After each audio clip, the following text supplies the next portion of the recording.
Europe কান্ট্রিতে আমাদের বাংলাদেশের 6 জন আলেম ঘুরতেছেন। ঘুরতে ঘুরতে ঘুরতে ঘুরতে ওই 6 জনের ভিতরে একজন ছিল আতাউল্লাহ শাহ বুখারী।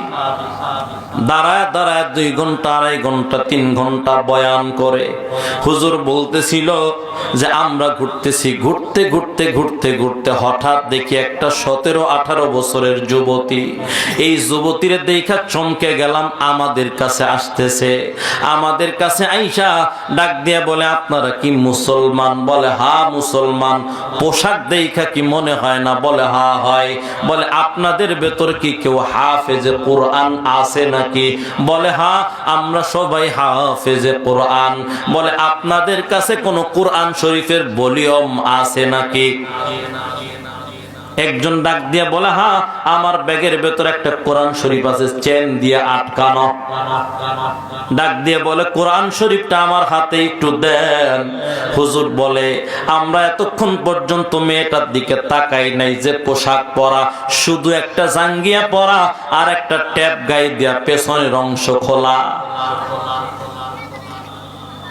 তাকাইলাম না, কিন্তু কোরআন শরীফ যখন নিয়েছে দেখে ফুফায়া ফুফায়া কাঁদতেছে, কান্নারাস। আল্লাহকে বললাম আল্লাহ মেয়েটার দিকে তাকাইলে গুনাহ হবে, জানি তোমার নিষেধ, কিন্তু তোমার কালাম রে কেন মোহাব্বত করে একটু জানতে চাই রে আল্লাহ। আল্লাহ রাব্বুল আলামিনের বান্দাগুলো তাকাইয়া বলে বোন এইভাবে তুমি আল্লাহ পাকের কালাম কেন বুকের সাথে লাগায় কেন কাঁদতেছ? মেয়েটা ডাক দিয়া বলে হুজুর আমার বয়স 18 বছর, এই পর্যন্ত কোনদিন আল্লাহ পাকের কোরআন আমার চোখে দেখতে পাই নাই। বলে কেন? বলে আমার দেশের আইন হলো যদি কারো ঘরের ভেতরে কোরআন পাওয়া যায় 6 বছরের জন্য কারাদণ্ড দেওয়া হয়। কাউকে কোরআন পড়া অবস্থায় যদি ধরতে পারে তাহলে 12 বছরের জন্য কারাদণ্ড। হুজুর এই বলে মনে করবেন না কোরআন থেকে দূরে, না না না, আমি কোরআনের সূরা ইয়াসিন সহ আরো 11টা সূরা আমার সিনার ভেতরে গাথা। কেমনে গেথেছো বলো? বোন ডাক দিয়া বলে জালেম সরকার কোরআন এখন নিষিদ্ধ করেছে, আগে ছিল না। আগের মুরব্বী মহিলা যারা তারা তো কোরআনুল কারিমের তেলাওয়াত জানে। আমরা ফজরের নামাজ পড়িয়া ঘুম থেকে উঠিয়া ফজরের নামাজ আদায় করিয়া আমরা প্রত্যেকেই হাতের ভেতরে ছোট ছোট এক একটা কাঁথা নেই, নকশি কাঁথা, ফুল সেলাই যে কাঁথা দিয়া, যে কাঁথার উপরে ফুল সেলাই করে, বিভিন্ন প্রকার সেলাই করে, এরকম একটা কাঁথা নেই, সুই নেই, সুতা নেই, নিয়া সবাই বসি গোল হইয়া। আর আমাদের ওই মুরব্বী যারা কোরআন পড়তে জানে তারা পাশ দিয়া ঘরে একজনে, একজন বাড়ির গেটে আর একজন রাস্তার উপরে দাঁড়াইয়া থাকে। যদি সরকারের কোনো কর্মচারী কর্মকর্তা আসে আমাদেরকে বলিয়া দেয়, যখনই বলে সাথে সাথে আমরা কোরআন পড়া বন্ধ করে দেই, কাঁথা সেলাই করতে থাকি। এইভাবে করতে করতে করতে করতে সূরা ফিল, সূরা মাউন, সূরা কুরাইশ, এরকম যত সূরা আছে, কাউসার, কাফিরুন, নাসর, লাহাব, ইখলাস, ফালাক, নাস, সূরা ইয়াসিন, সূরা ফাতিহা সব মুখস্থ করে ফেলেছি। আল্লাহর নবীর জন্য দোয়া করেছেন, আল্লাহ এমন একজন নবী পাঠাও ওই নবী উম্মতের কালামের তেলাওয়াত শিখাইয়া দিবে।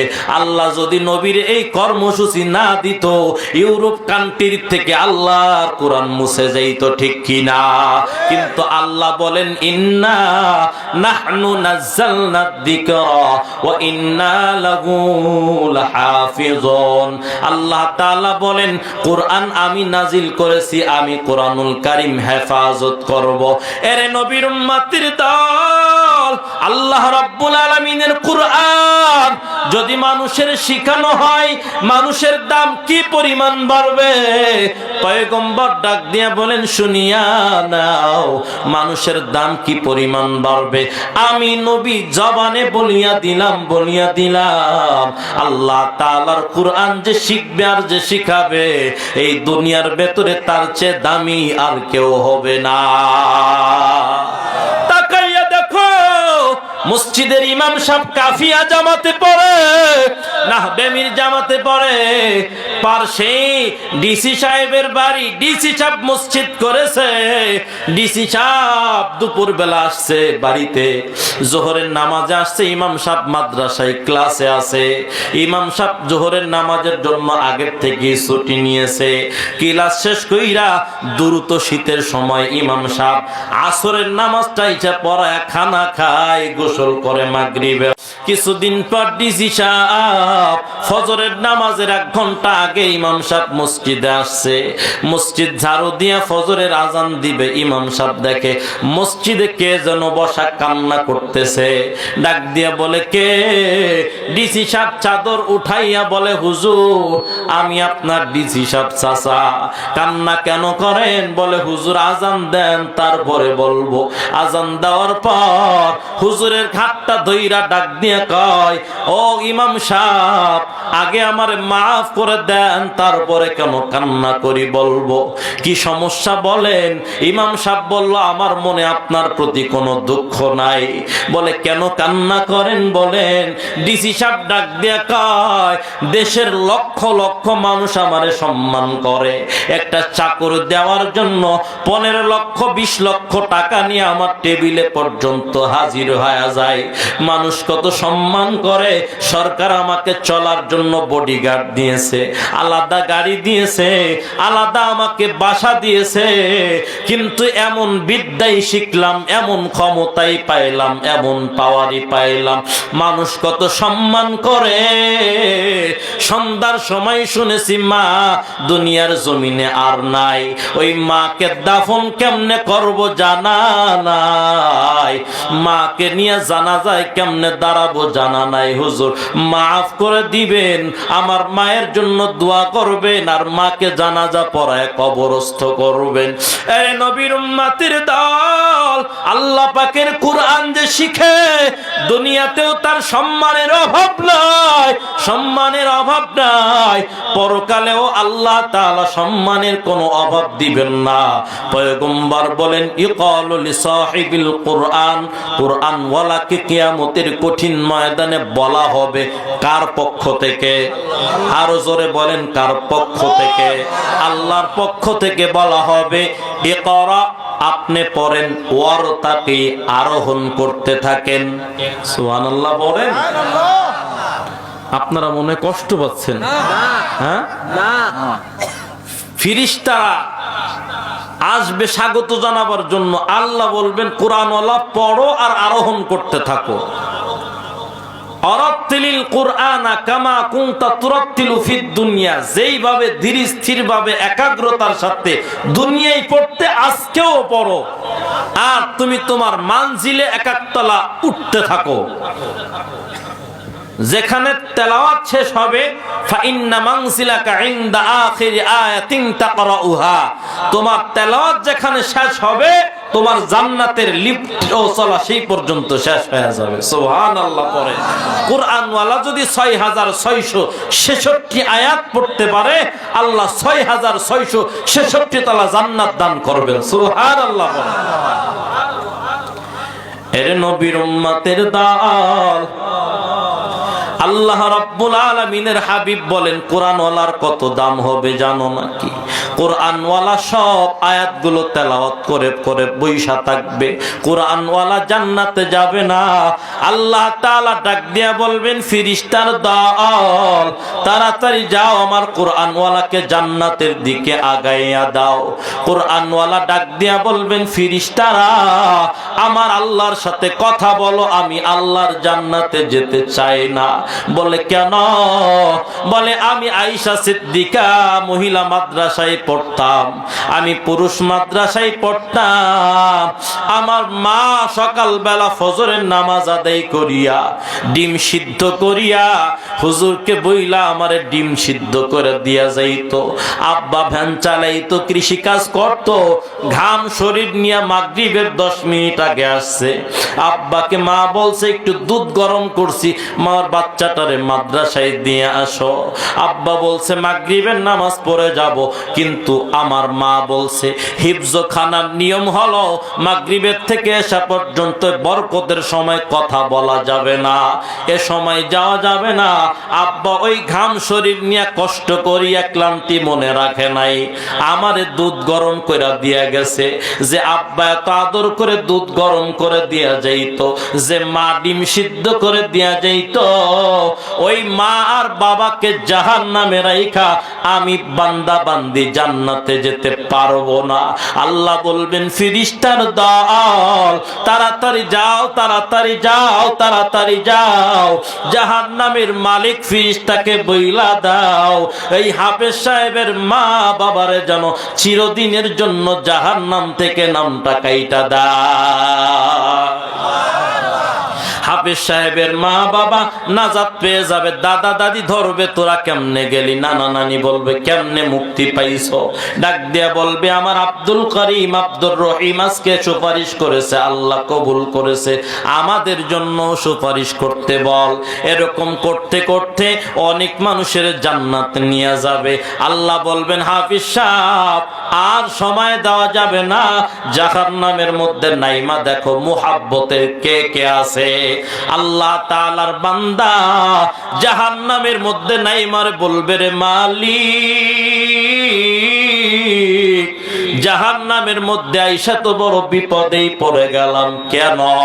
ডাক দিয়া বলবে আল্লাহ, ডাক দিয়া বলবেন রে মালিক, অনেক মানুষ ডাক দিয়া বলে তারা নাকি আমারে চিনে, তারা নাকি আমারে চা খাওয়াইছে, তারা নাকি বিস্কুট কিনা খাওয়াইছে, আমি তো চিনি না। আল্লাহ বলবেন সমস্যা নাই, তুমি যাদের চিনো তাদের জন্য সুপারিশ করো, মঞ্জুর হবে। তোমারেও যারা চিনে তাদের জন্য সুপারিশ করো, মঞ্জুর হবে। আরে নবীর উম্মতের দল সন্তানটারে কোরআনওয়ালা বানাইলে লস নাই, লস নাই, লস নাই। দুনিয়াতেও লাভ, আখিরাতেও লাভ। দুনিয়ার জমিনে সন্তান কি খায় আমরা বয়ান করতে গেলাম গত বছর রঘুনাথপুর মহিলা মাদ্রাসা নড়াইল। খানা দিছে, প্রথমে নাস্তা শুরু হয়ে গেল মালটা, নাস্তা শুরু হয়ে গেল সেমাই 2 প্রকার, নাস্তা শুরু হয়ে গেল 2 পদের পিঠা, ভিজানো পিঠা, 2 রকম পিঠা, শুকনো পিঠা। নাস্তা শুরু হয়ে গেল পেয়ারা, আপেল, কমলা লেবু, আঙ্গুর, মালটা। নাস্তা শুরু হয়ে গেল শরবত কয়েক প্রকার, লুডুস রান্না করে দিছে, সেমাই শুকনাটাও দিছে। এরপরে শুরু হয়ে গেল খানা। খানা শুরু হয়ে গেছে, প্রথমে বড় বড় ট্যাংরা মাছ, এরপরে ইলিশ মাছ, এরপরে বড় বড় চিংড়ি মাছ, এরপরে রুই মাছ। এরকম করতে করতে খানা আসতেছে। শুরু হলো পোল্ট্রি মুরগি, শুরু হলো কক মুরগি, শুরু হলো দেশি মুরগি, শুরু হলো খাসি, শুরু হয়ে গেল গরুর গোশত। খানা শেষ, খাইতে পারি না, এর 2টা ওর 2টা, খাইতে খাইতে শেষ। ওই হাফেজ সাহেব ডাক দিয়ে কয় ভাই আপনার সাথে আমার খাইতে বলছে, কপাল বড় ভালো, এমনি সময় এত খাতে পারি না, আজকে আপনার সাথে বসে জনমের আকারে খাবো। ও খাওয়া শুরু করছে, এরপরে খাওয়া শেষ, আর ধরে না। এখন ডাক দিয়ে কয় ভাই আর বেশি নাস্তা নাই। বলে কি আছে? বলে সুজি রান্না আছে, পায়েস আছে, আর দই আছে, আর লেমন আছে। কে খাওয়ায়? আরো জোরে বলেন কে খাওয়ায়? নবীর উম্মত দুনিয়ার জমিনে সন্তানকে কোরআনওয়ালা বানাইলে লস নাই। সন্তান কোরআনওয়ালা, সন্তানটারে কোরআনওয়ালা বানাইতে পারো যদি, সন্তানের বেতন 5,000 টাকা হলেও মা বাবা তোমারে সন্তান না খাওয়ায় রাখবে না, ঠিক কিনা? কারণ সন্তান কোরআনওয়ালা হলে এই 5,000 টাকায় সন্তানের সংসার কে চালাইয়া দেয়? আরো জোরে বলেন কে চালায়? ইমাম সাহেব বড় চালাক। আয়েশা ডাক দিয়ে ও চাচা মিয়া সভাপতি সাহেব বাড়ি আছেন নাকি? কে? আমি আব্দুল করিম। ইমাম সাহেব হুজুর আসছেন, কয় চাচা আসছি একটা পরামর্শ নেওয়ার জন্য। কি চাচা বলো? তো বলে যে বাড়ির তো সবাই ধরতেছে বিবাহ করার জন্য, কেমনে করি বলেন তো, কি সমস্যা তোমার? বাড়িতে এখন ঘর দিতে পারি নাই। আরে বাবা আমার তো ঘর 3টা আছে, একটা তোমার, যাও। বিয়ে হয়ে গেছে। হওয়ার পরে এবার 1 মাস পর ইমাম সাহেব, চাচা একটা কথা বলতাম। একটা না 2টা বলো। কি বলো? চাচা আপনার বৌমা চায় আপনাদের এলাকায় একটু বেড়াইতে আসতে। অবশ্যই আসবে, হক আছে তো তার। আমাদেরও তো মন চাই বৌমা আসবে, আমরা তারা রান্না করে খাওয়াবো, সেও আমাদের খাওয়াবে। তুমি আমাদের ছেলের মতো না? তাহার চাচা অবশ্যই আসছে বউ নিয়া। এখন 1বার 2বার যখন আসছে মজা পাইছে, এখন থাকবে। চাচা সবারই তো একটা হক আছে, আপনাকে বললে তো আপনি 30 দিন একাই খাওয়াবেন, কিন্তু সবার যেহেতু হক আছে সবার বাড়ির থেকে খানা দিবে। আপনার বৌমার খানা কে দিবে? হাড়ি পাতিল কিনে আনি রান্না করে খাক। আমাদের তাই লাগে কবর দাও, তারপরে বৌমা রান্না করুক। আমরা বাইচে থাকতে বৌমা রান্না করে খাবে কেন? 30 বাড়ির থেকে তোমার খানার সাথে তোমার স্ত্রীর খানাও আসবে। আমি কালকে বলে দেবো মসজিদে। কে খাওয়ায়? কে খাওয়ায়? ইমাম সাহেব তো চালাক। চাচারা এসে ধরা, চাচা তো কাম করে। আরে নবীর উম্মতের দল, এই খানা কে খাওয়ায়? কার বরকতে খাওয়ায়? কোরআনের বরকতে খাওয়ায়। যদি কোরআনের সাথে আপনার সম্পর্ক থাকে, লাভ না লস? আরো জোরে বলেন। আমি উদাহরণ দিয়ে বলি, এইটা কি? মোবাইল। আরো জোরে বলেন। মোবাইল। মোবাইলের একটা কভার আছে না নাই? এটা যদি পইড়া যায়, মানুষ তো 100 বার কমপক্ষে সালাম করবে। করবে নাকি? করবে না। এই মোবাইলের পেছনে যে কাভার, এই কাভার পরে গেলে সালাম করে না। আপনাকে এবার প্রশ্ন করব, এই যে আপনাদের আশপাশ দিয়ে নদী আছে না নাই? কুষ্টিয়ায় যাইতে হলে নদী পাড়ি দেওয়া লাগে কিনা? এপাশে পদ্মা নদী আছে না নাই? নবীর উম্মত, ওই নদী দিয়া একটা মরা গরু পড়ে আছে, মরে ভাইসা চইলা যায়।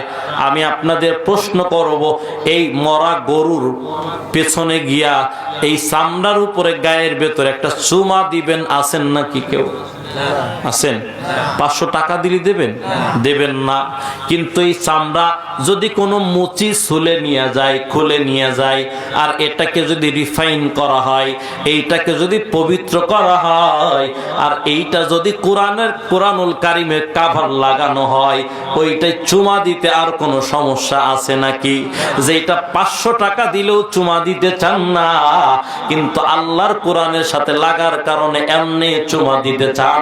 এটা অন্য কিছু না, এটা আল্লাহ পাকের কোরআনের আকর্ষণ। আরে নবীর উম্মতের দল, আরো 2টা পয়েন্ট আছে। 2টা পয়েন্টের উপরে আলোচনা করতে গেলে আরো অনেক সময় লাগবে। আমি 4র্থ নম্বর পয়েন্টটা আলোচনা করতে চাই। আল্লাহ তাআলা ডাক দিয়ে বলেন, ওয়া ইউআল্লিমুহুমুল কিতাব। এই পয়েন্টটা আজকে থাক, আল্লাহ কবুল করলে অন্য কোন দিন আলোচনা করব। 4র্থ নম্বর পয়েন্ট হলো ওয়া ইউযাক্কিহিম। ইব্রাহিম পয়গম্বর বলেন, আল্লাহ ওই নবীকে আরো একটা কর্মসূচি দিবেন, যেই কর্মসূচিটা হলো উম্মতের দিল পরিষ্কার করবে। এই পয়েন্টটা অনেকে শুনবেন না, কারণ এটা শুনলে শয়তানের কষ্ট লাগে। এই জন্য হয়তো চলে যাবেন 2-1 জন, নাকি থাকবেন?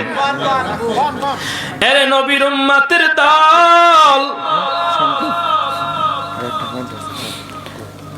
কষ্ট হচ্ছে? যুবক ভাই গো, ইব্রাহিম পয়গম্বর বলেন, আল্লাহ ওই নবীর আরো একটা কাজ থাকবে, আরো একটা কর্মসূচি থাকবে। ওই নবী আল্লাহ রাব্বুল আলামিন, ওই নবী উম্মতের দিল পরিষ্কার করবে। কি করবে? দিল পরিষ্কার করবে। অনেক সময় দেখবেন গ্যাসের চুলার ভেতর দিয়া গ্যাস আসে না, ফ্রিজের ভেতরে ঠান্ডা হয় না। ডাক দিয়ে বলি ভাই কি সমস্যা? বলে ফ্রিজের গ্যাসের পাইপটা দুর্বল হয়ে গেছে, ময়লা জমে গেছে, একটু গ্যাস মারলে হয়তো ক্লিয়ার হতে পারে, না হয় পাইপ পাল্টানো লাগবে। গ্যাসের চুলার ভেতরে আস্তে আস্তে আস্তে আস্তে করে মরিচা পড়তে পড়তে পাইপ বন্ধ হয়ে যায়। এর নবীর উম্মতের দল, মানুষের দিলের ভেতরে গুনাহের কারণে ময়লা পড়তে পড়তে পড়তে পড়তে কলবটা অপরিচ্ছন্ন হয়ে যায়। তখন আর নামাজ পড়তে ভালো লাগে না, রোজা রাখতে ভালো লাগে না, জিকির করতে ভালো লাগে না, মাহফিলের ময়দানে বসতে ভালো লাগে না। এমনটা যার যার হইছে আমি বলে দিয়ে গেলাম, আপনার রোগ অন্য কোন রোগ না, আপনার রোগ হলো আপনার অন্তর অসুস্থ, ঠিক কিনা? শ্বশুর বেচারা অসুস্থ, জ্বর, জামাই খবর শুই না কুষ্টিয়ার থেকে মিষ্টি কিনে নিয়ে আসছে। রঘুনাথপুর গ্রামে আইসা শ্বশুরের পার্শ্বে বৈশা বলে, আব্বা জান, শুনেছি আপনি নাকি অসুস্থ, আপনার জন্য মিষ্টি নিয়ে আসছি, একটু খাইয়া দেখবেন নাকি? শ্বশুর ডাক দিয়ে বলে, ভাই আমার মুখে রুচি নাই। কি কয়? ভাই আমার মুখে রুচি নাই।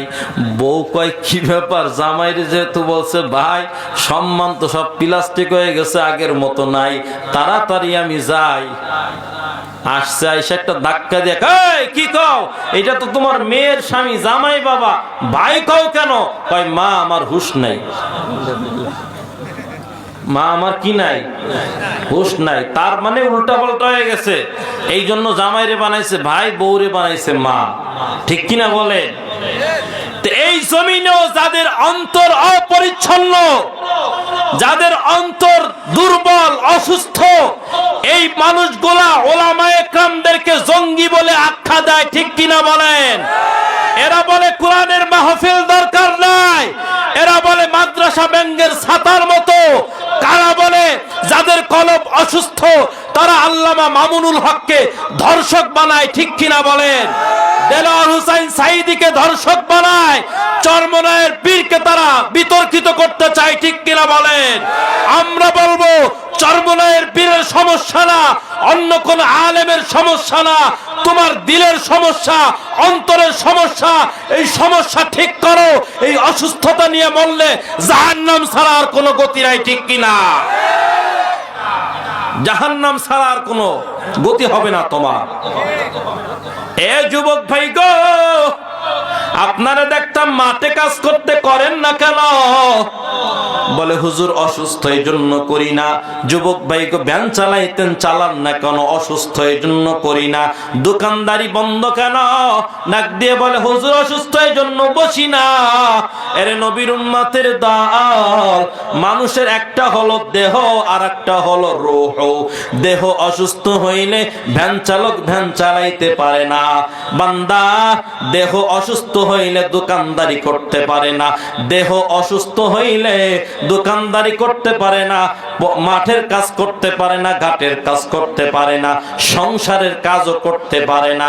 এইটা যেমন বাস্তব, মানুষের রূহ যদি অসুস্থ হইয়া পড়ে, মানুষ আর নামাজ পড়তে পারে না, রোজা রাখতে পারে না, জিকির করতে পারে না, নেকের কাজ করতে পারে না, মনটা শুধু গুনাহের দিকে দৌড়ায়। ইব্রাহিম পয়গম্বর ডাক দিয়ে বলে, আল্লাহ ওই মানুষগুলারে আপনার ওই নবীর কাজ থাকবে, সে যেন উম্মতের দিলগুলো পরিষ্কার করে। উম্মতের দিল কত খারাপ ছিল, বাইতুল্লাহর মতো সম্মানী জায়গা, যেখানে 1 রাকাত নামাজ আদায় করলে 1 লক্ষ রাকাত নামাজের সওয়াব হয়, ওই বাইতুল্লাহ তাওয়াফ করত ল্যাংটা হইয়া। আমার মায়ার নবী, দয়ার নবী, রহমাতাল লিল আলামিন, কুরআনের বাণী শুনাইয়া, কুরআনের তেলাওয়াত শিখাইয়া, মায়ার নবী কুরআনের গভীর জ্ঞান শিখাইয়া মানুষগুলারে এত দামি করলো, মানুষের দিল এত পরিষ্কার করে ফেললো। ওই আফ্রিকার জঙ্গল থেকে আসছে একজন গরিব মানুষ, ঠোঁট 2টা মোটা, নিজেও গোলাম, নিজের বাবাও গোলাম। ওই বেলাল আসছে আমার মায়ার নবীর হাতে হাত দিয়া। বেলাল ডাক দিয়া বলে, নবী আপনার হাতে হাত দিয়ে কালিমা পড়ে মুসলমান হতে চাই। মায়াত নবীর কাছে আসছে, মায়াত নবীর কাছে আইসা কালিমা পইরা মুসলমান হইয়া বেলাল আর কোন দিকে তাকাই না। বিলালের দিল পরিষ্কার হয়ে গেল নবীর কাছে আসার কারণে। আমার মায়ার নবী দয়ার নবীর সোহবাতে আসিয়া দিল পরিষ্কার হয়ে গেল। এই দিনের ভেতরে আর 360 খোদার মোহাব্বত নাই, মনসা দেবীর মোহাব্বত নাই, শীতলা দেবীর মোহাব্বত নাই, মা কালীর মোহাব্বত নাই, কারো মোহাব্বত অন্তরের ভেতরে নাই, কারো মোহাব্বত নাই। একমাত্র আল্লাহর মোহাব্বত, আল্লাহর মোহাব্বত, আল্লাহর মোহাব্বত, আল্লাহর মোহাব্বত নিয়া ওই বিলাল আল্লাহ আল্লাহ বলে জিকির করে। ছাগল চড়ায় তখন বিলাল আল্লাহ আল্লাহ নামের জিকির করে, লা ইলাহা ইল্লাল্লাহর জিকির করে। বিলাল জিকির করে, উমাইয়া দূরের থেকে তাকায়া দেখে বিলাল বইসা আছে, ওদিকে জিহ্বা নড়তেছে। ডাক দিয়া বলে, বিলাল তুই কেন জিহ্বাটা নাড়াও? বিলাল ডাক দিয়া বলে, আমি জিহ্বা কেন নাড়াই জানো না? আমি জিহ্বা নাড়াইয়া নাড়াইয়া আমার রবকে আমি স্মরণ করতেছি। তোমার রবকে বলে যে আমাকে বানাইছে যে জীবন নামক বাতিটা বন্ধ হয়ে যাবে। ডাক দিয়ে বলে, উমাইয়া জীবন নামক বাতি বন্ধ হয়ে গেল, রবকে ডাকা বন্ধ করতে পারবো না। ওই রবের মুহাব্বত শরীরের রন্ধ্রে রন্ধ্রে ফাঁকে ফাঁকে বাঁকে বাঁকে আমার প্রত্যেকটা লমের গোড়ায় মালিকের মুহাব্বত ঢুইকা গেছে। আমার জীবনটা বাহির করে নিয়ে যাইবা, মরণের সময় তবু আল্লাহকে ডাইকা মরতে চায়। বিলালকে কষ্ট দেওয়া হয়, আবু জাহাল বিলালকে পিটায়, উমাইয়া বিলালকে পিটায়, ওরা অসুস্থ হয়ে পড়ে। বিলাল আল্লাহ ডাকা বন্ধ করে না।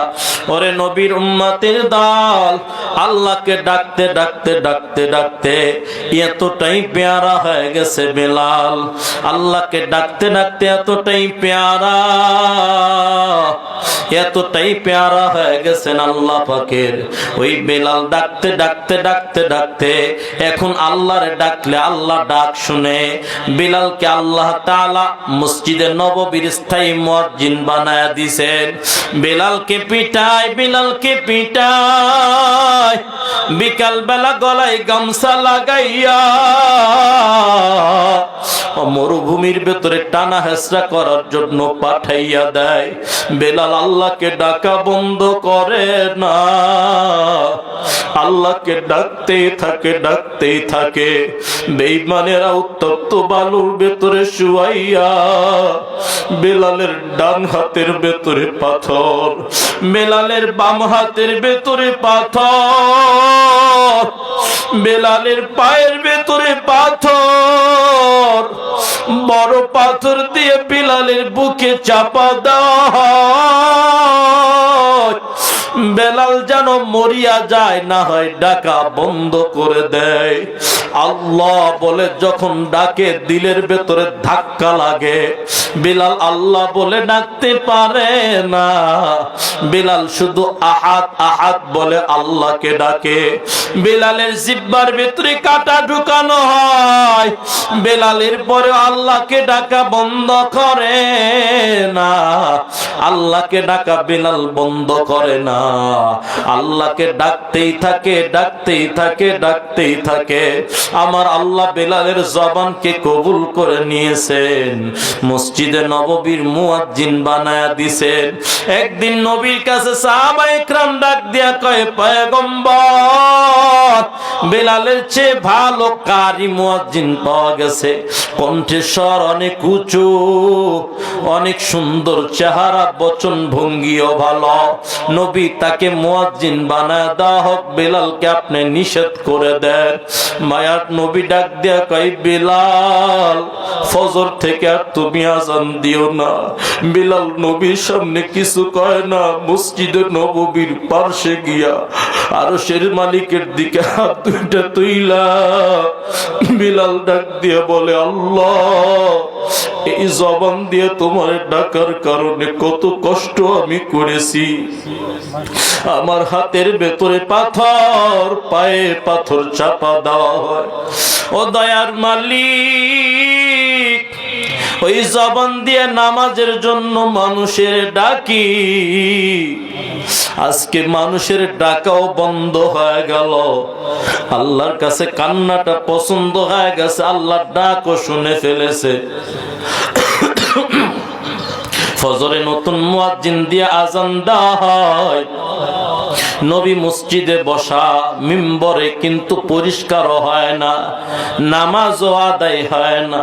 জিবরাইল আমিন আসছে, পয়গম্বর মসজিদে নববীতে কেন আজান দেওয়া হলো না? বলে ভালো মুয়াজ্জিন দিয়ে আজান দেওয়া হয়েছে। বলে ভালো মুয়াজ্জিনের আজান আরশ পর্যন্ত পৌঁছায় না, বিলালের আজান আরশ পর্যন্ত পৌঁছায়া যায়। ওরে নবীর উম্মতের দল, এই বেলাল আমার আল্লাহর এত পাগল, নবীর জন্য এত পাগল। নবীজির ইন্তেকাল হয়ে গেল, 3 দিন পর নবীকে দাফন করা হয়। সবাই যার যার মতো জানাজা পড়ে বিদায়, যার যার মতো মাটি দেয়। আয়েশা সিদ্দিকার ঘরে লম্বা চওড়া কোনো জায়গাও নাই। এরে নবীর উম্মতের দল, সবাই নবীর রওজা জিয়ারতে যায়, বিলাল যায় না। বিলাল সব কিছু গুছাইয়া মাথায় করিয়া নবীর রওজার পাশে দাঁড়ায়া বেলাল ডাক দিয়া কই, নবী গো, এটাই আমার ফার্স্ট সালাম, এটাই আমার লাস্ট সালাম, এটা আমার প্রথম সালাম, এটা আমার শেষ সালাম। আপনার রওজার পাশে আর দাঁড়াতে চায় না রে নবী, মক্কায় আর একটা সেকেন্ডও থাকবো না।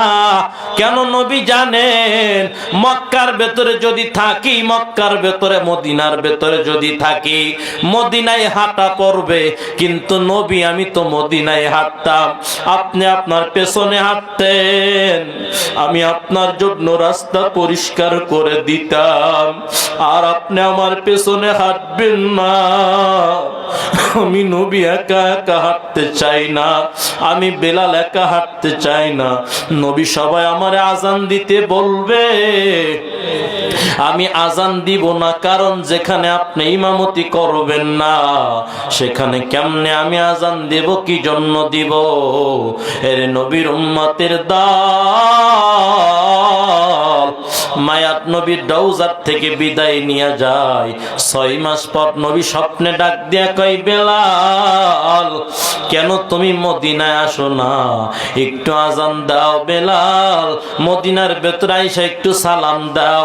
বেলাল হাঁটিয়া হাঁটিয়া যখন মসজিদে নববীর এরিয়ায় ঢুকে, মদিনার এরিয়ার ভেতরে ঢুকে, ছোট্ট ছোট্ট বাচ্চাগুলা ঘরের ভেতরে ডাক দিয়া কই, মা বেলাল রে দেখলাম মদিনায় ঢুকছে গো মা। মনে হয় রহমাতাল লিল আলামিন নবী আজকে দুনিয়াতে আসবে মা, চলো নবীরে দেখা কলিজাটা ঠান্ডা করব।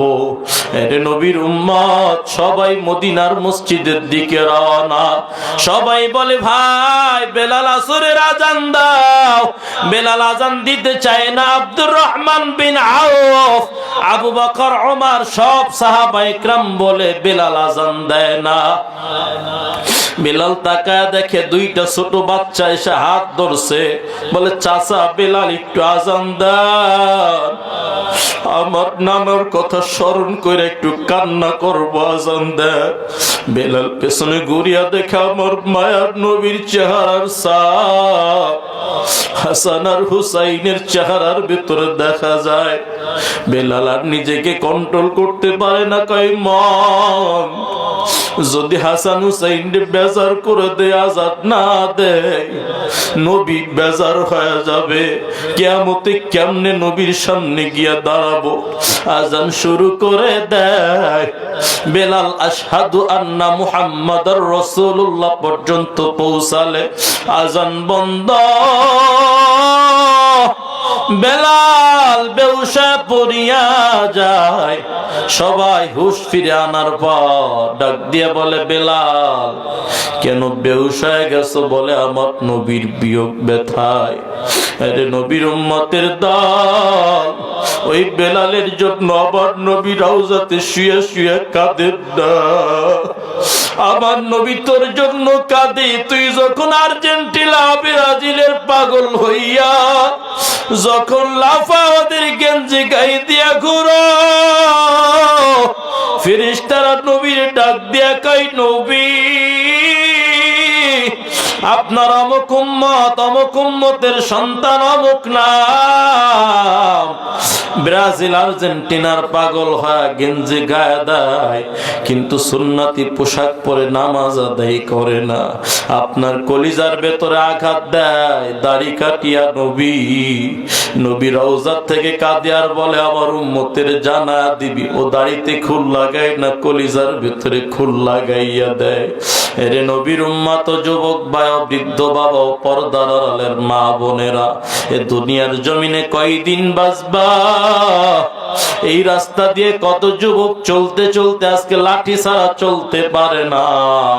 কত যুবতী বোনেরা চলতে চলতে এখন তারা দাদি হয়ে গেল, নানি হয়ে গেল। তুমিও তাকাইয়া দেখো, আজকে তোমার বয়স 20 বছর হলে আর 40 বছর পরে তোমার অবস্থা কি হবে? হে বোন, আজকে তোমার বয়স 20 বছর হলে 40 বছর পর কি হবে?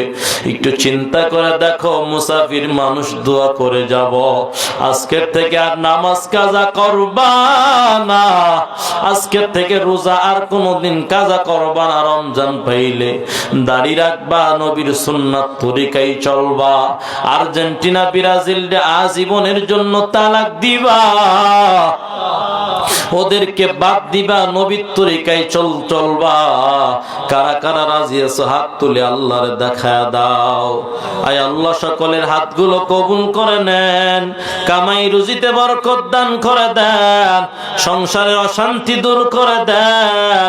আয় আল্লাহ সকল প্রকার বালা মুসিবত দূর করে দেন, মা বাবার কবরে আযাব মাফ করে দেন, সব মুরব্বীদের কবরকে জান্নাতের বাগান বানায় দেন। আলহামদুলিল্লাহ বলে হাত নামায় দেন।